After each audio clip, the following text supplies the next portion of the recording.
सालों पहले एक गांव में कोकिला और महेश भाई नाम के पति पत्नी रहते थे। उनका जीवन सुख के साथ बीत रहा था। दोनों में प्रेम और स्नेह भी बहुत था, लेकिन कभी कभी कोकिला के पति महेश गुस्से में पत्नी से झगड़ा कर लेता था। कुछ समय बाद जब उसका गुस्सा शांत होता था तो उसे अपने किए पर शर्मिंदगी भी होती थी। कोकिला को पता था कि उसके पति को अपने व्यवसाय में फायदा नहीं हो रहा है, जिसकी वजह से उनका स्वभाव चिड़चिड़ा सा हो गया है।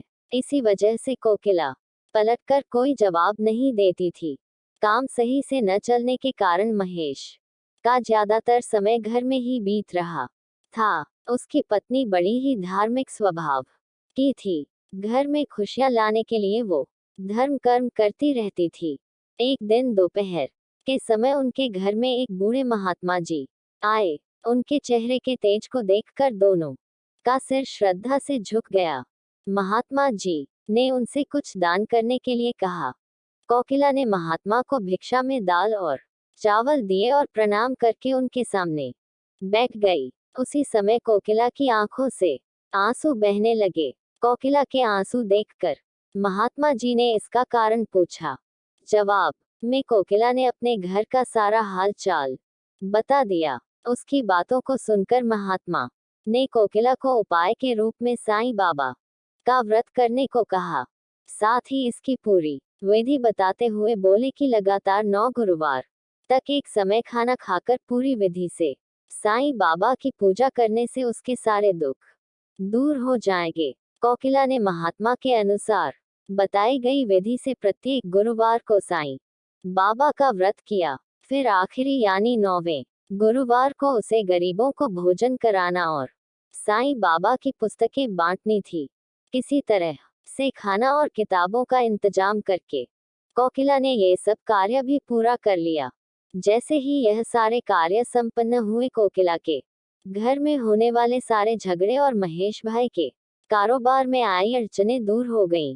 अब दोनों पति पत्नी हंसी खुशी से अपनी जिंदगी जी रहे थे। एक दिन कोकिला की जेठानी और कोकिला आपस में घर परिवार से जुड़ी बातें करने लगी।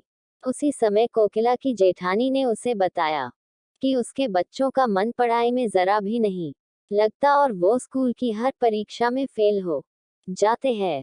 जेठानी की बातें सुनकर कोकिला का मन भर आया। उसने तुरंत साईं बाबा व्रत के बारे में अपनी जेठानी को बताया।